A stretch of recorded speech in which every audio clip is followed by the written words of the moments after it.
So we can do so what I'm going to show is so what I'm going to show is like a story of a small business. It could be any business. And that's the power of taking this course and learning some of the skills we're going to sort of learn through this course. You could be in any situation, you could be in any line of business, where it could be this will help you in many different aspects, regardless of whether you do this full time or you're just around data wherever you are, and you will be around data wherever you are, right? So let's start with a story of a small business. So let's say you want to open a vegan restaurant. I'm almost vegan.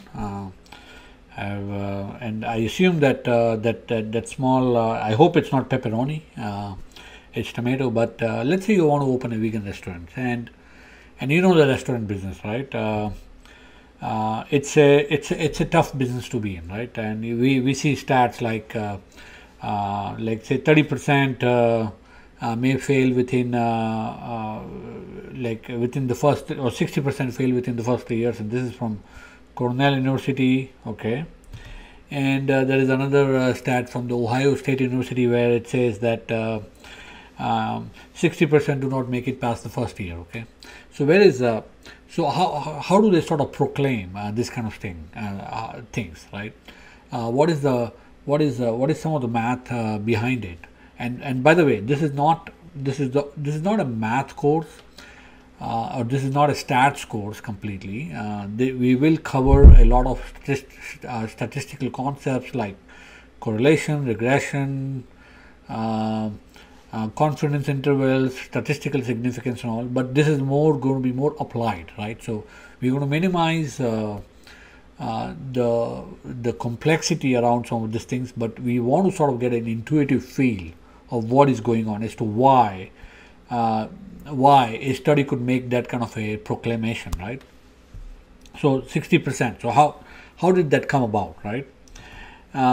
Let's say they sort of start collecting data around this country and of all the restaurants which are basically opening, and say some there are, and they start taking samples from different parts of the country, and let's say one sample sort of gives them an estimate saying that okay, 60% of the restaurant failed within the first year, and some other aspect it would be like say 40%, right? It could be some 80% in some situations where some part of the country or some local economy could not handle a density of restaurant or a confluence of restaurants at the same time, or the local economy was depressed or something like that, right? And so they start collecting samples like this, okay, and eventually they get to a point where it forms a distribution. Okay, so distribution, it's sort of the data, all these different samples they collect.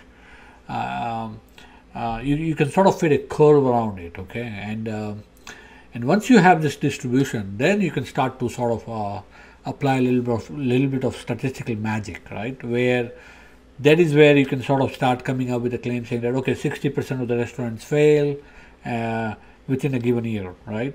And of course there is statistical significance as to how confident you are, okay, with respect to making that claim. And of course there is always some of that magic behind it, which we will sort of go through in the subsequent lectures, right? But this is about what you need to know now as to how this kind of claims come about, right? And we see that all the time. You drink coffee, you take your alcohol, cigarette smoking, and some of those things are pretty evident, but sometimes you have to sort of be a little bit suspicious, or at least think through as to what that study is trying to say.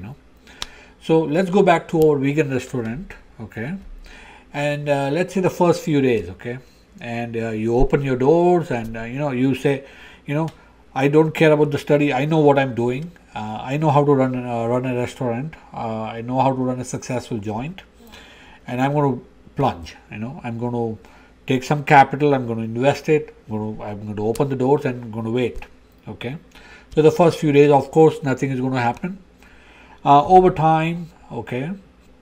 Over time, you see some revenues trickle in. Okay. You see some folks trying to come in, and try to explore your menu and everything, right?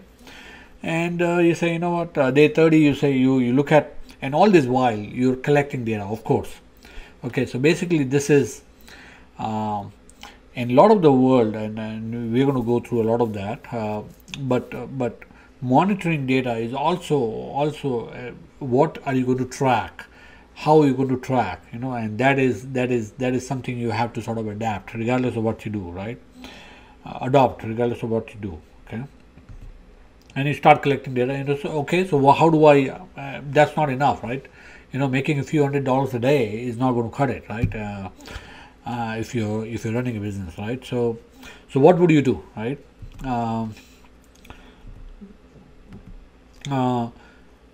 Yeah, that's nice. Okay, that probably works. We are awesome. Okay, but that's not going to cut it, right? So okay, so you start offering discounts. Of course, that's the first thing you try to sort of put a word out and start offering discounts. Maybe the customers who have visited you, they loved your food, but maybe your menu is a little bit on the pricier side. You want to sort of cover at least some of your fixed costs.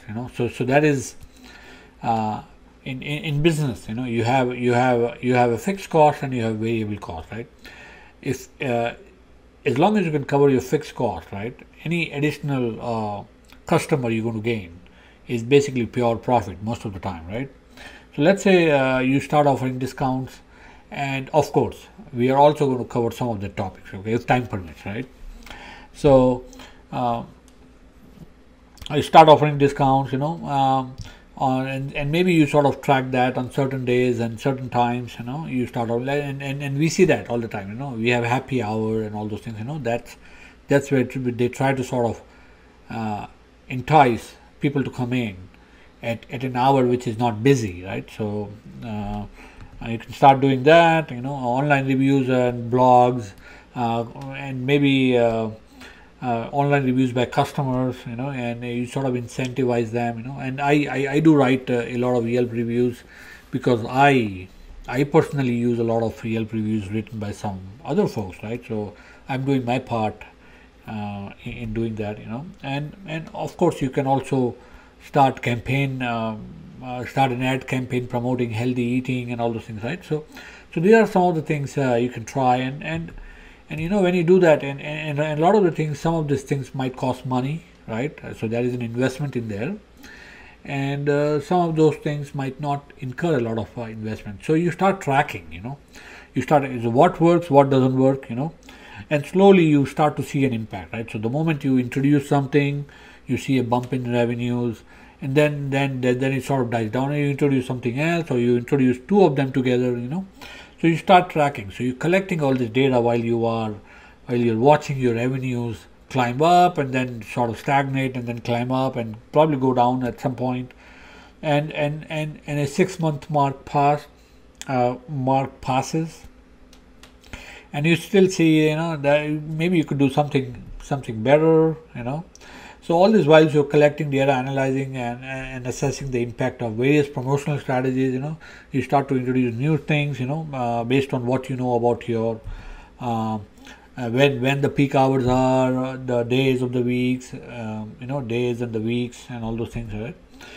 What customers order, so you try to tweak your menu around what many of the customers order, and how you can sort of improve some of the menu you have on existing menu and so on, so right?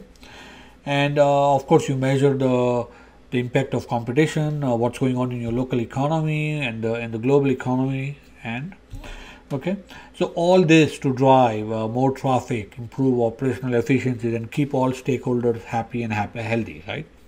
So So this is where you are collecting a lot of data. You're analyzing, collecting, analyzing. You are introducing different flavors to your business. And and believe it or not, this is a lot of what even big businesses do, right? So this is not even like we're just giving an example of of a small restaurant, right? Because you are a business owner, you want to, and the fact that you're data savvy, right? You're going to do all these things to try to sort of gain a competitive edge. And in today's day and age, if you don't do all these things, it's not going to be easy surviving against a competitor which is using all these tools and techniques to sort of get a leg up, right? So and famed management guru Peter Drucker once said that if you want it, right, measure it, right? If you can't measure it, forget it, right? So so if you want more revenues, more sales, more profits, more customers, you have to measure it, and in my domain, right? So I work in engineering, and I am, though a lot of the data is always around me, right? That might not be my core thing I do, but I'm always looking for ways to sort of improve things from the cost perspective, from the operations perspective, from say designing a better product perspective. So there are all these things I sort of do in my line of work, where I'm using all the same things and the same tools I'm going to sort of cover in this series of lectures and videos, where the money is there, the efficiency is there. It's just a matter of you sort of looking for it and improvising as you go along, right? So the result of doing all these things, the fact that you are not that stat, you are not one of those guys where the 60% of the restaurant fails. Your revenues are up. You're basically doing a lot better than you were when you started, right? And now you're getting a point where you have a recurring set of customers, you have new customers, a word of mouth and all the things, and the restaurant is full. A lot of folks are enjoying their meals, and here you are having fun, right? Of all that success and all that happiness, you are not only imparting to your customers, but the happiness that's coming into your life, okay. So so that's what I want to cover, and I'm not sure what when you're going to get to watch this thing, but there is this coronavirus situation that's been going on, right? And so this is a pretty neat website, and this is basically tracking what's going on day by day, by country, by and you see this linear versus log scales and all those things, and we're going to talk about that at some point, and you see by country and all. So a lot of the data analysis, a lot of the world in data is basically just tracking. It's mostly descriptive kind of stuff, right, as to what is going on and how do you take action to sort of see whether the action you're taking, but that of course can be improved, right, as to what can you do to make the action improve, and do you know what you're doing to make that thing go up or go down, right, or whatever that variable you're trying to sort of measure, right? So we're going to cover a lot of those things, right? So just wanted to give you that flavor as well. See you in the next video.